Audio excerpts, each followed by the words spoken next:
Hello again. We're going to take a closer look now at an issue that has raised a lot of alarm over Burma in recent months. Ongoing communal violence that's caused a humanitarian crisis in some areas. One flashpoint has been Rakhine State in western Burma, where tens of thousands of ethnic Rohingya Muslims have been living in camps since violence erupted last year. In late March this year, the violence spread with attacks in central Burma, in Mektela and the Bago region. At least 43 people were killed and mosques and Muslim shops were burnt in violent incidents led by Buddhist monks. And just in the last few days, the northern Kachin state has seen anti-Muslim violence for the first time, with Muslim businesses there targeted. 2 people have since been arrested. Well, it's not easy for us to report from these areas, but with me now are 2 people who have just returned from a visit to the refugee camps in Burma. British MP Roshanara Ali, who speaks for the opposition Labour Party on international development, and Melanie Teff from the charity Refugees International. Welcome to you both. Roshanara Ali, what did you see when you went there? We visited a number of camps which currently house Rohingya Muslims. We also visited 2 Rakhine camps of Rakhines who got caught up in the violence. And what we found was that thousands and thousands of people are now displaced. They're in both formal and informal camps. The informal camps are very, very bad in terms of the conditions. The humanitarian agencies have a real challenge of getting access to people. People can't get out of the camps. There's a lack of free movement, which is very, very difficult. The pictures we're looking at now are pictures that you shot during the course of your trip, or your team shot, and this is you talking to some of the women you met in the camps. Were they able to speak freely to you about what you were seeing? There's a huge amount of fear. There's a lot of concern about the reprisals which they have experienced at the time, and they don't have access to food. They don't sufficient amounts of food. There is help going in by UNHCR and other agencies, but it's not adequate. Children are really struggling. There are major problems with health. The death rate is very high, and ahead of the rainy season, this is already a humanitarian crisis, but it's going to be a catastrophe, and that's what we found from talking to many of the women and as well as the men in the camps. Melanie Teff, you were together on this visit, and you saw these camps as well, with thousands of people living in tents. What is it that prevents them going back, or what is the state of their homes today? Well, people are very, very scared to go back because they fled extreme violence. Many of their homes have been burnt down, but some of the people we spoke with would like to return if their protection could be assured. They were asking to return to their home areas if security could be provided. If security can't be provided, they have no alternative but to stay in these dreadful camps. Okay, so in the meantime, they're in living in these tents, which again you saw and which we have pictures of. When you put concerns about conditions in places like this to the Burmese government, what do they say? Presumably you are pressurising them. They say that they are currently not in a position to provide security to enable the communities to come back together. I haven't seen any plan that has been made for trying to bring the communities back together or to provide that security. In the meantime, as Roshanara has said, in 2 or 3 weeks' time, many of these camps will be underwater because of the rainy season, and the plans for moving people even to higher ground are unclear.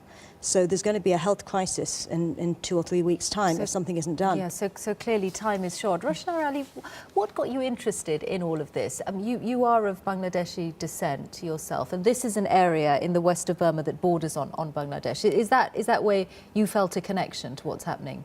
Well, I was primarily interested as Shadow International Development Minister, but I have a lot of constituents who are concerned about what's happening, who are very keen that the international community is made aware of the level of Islamophobia that's driving these attacks, which is now damaging the lives of Rakhine people as well. And this goes back to the question of citizenship and free movement, which is underpinning the problems people are facing now now in the camps, they can't actually get out of the camps to get help. The UN and the other agencies have to reach them. And as the rainy season starts, that's going to be incredibly difficult. People are working under very difficult conditions, and many of my constituents and many humanitarian organisations and campaign organisations such as Burma Campaign and Refugees International, who supported me on this visit, are very keen to make sure that the world doesn't forget what's happening in the light of the reforms that are going on. Well, that's what's very interesting about this, because just a few weeks ago we saw the EU decide to lift all sanctions other than the arms embargo. Was that the wrong thing to do then, after what you've seen firsthand in Burma? Well, I would say that the EU does need to apply and keep the pressure on the Burmese government to ensure that human rights violations are stopped, and that the targeting of Muslims, not just Rohingyas, but Kaman Muslims who are also in these camps that we visited, and other minorities around the country is not on, and there's support to the Burmese government, appropriate support, but also a firm stance from the international community, but that this is not acceptable. The EU has a great deal of influence, the US has a great deal of influence, and the US has decided not to. Yes, interesting. There's quite a different approach, isn't there, between the US and the EU on this, because the US has been much more cautious. Which approach do you think, Melanie Teff, is the right one from the point of view of a campaign group like yours? Well, I think that removing the sanctions this time sends a worrying signal, given that the benchmarks that had been set by the EU 1 year ago have not been met. Those are benchmarks like improving the situation for the Rohingya and allowing all political prisoners out of prison. These are benchmarks that have not been met, so I don't think it was yet time to remove the sanctions. We need all the leverage we can get at this time, because this situation has not been resolved. And in fact, anti-Muslim violence is beginning to hit outside of the areas where the Rohingya are living. This could derail all of the progress that has been made in Burma.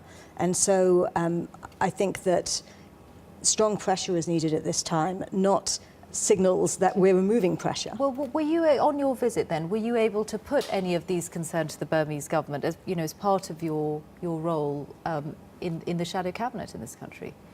Well, my colleagues have met with members of the Burmese government. I was focused primarily on visiting people who were affected by the disaster. So much of my time was focused on that. But I did meet with the international agencies that are active there. And I will feed these points back to our government, as well as my colleagues in the shadow cabinet, to make sure that we work together to keep the appropriate level of pressure on the Burmese government for further reform. While Burma has made a great deal of progress in recent years, it's clear that the ethnic tensions and the violence that we're seeing, that is often below the radar of the international community, that could, as Melanie has said, that could very much derail the progress. And we need to make sure that we work constructively and apply constructive pressure on the Burmese government to act on this very important issue. Well, thank you both for coming in to speak to us on your return from Burma, Roshan Arali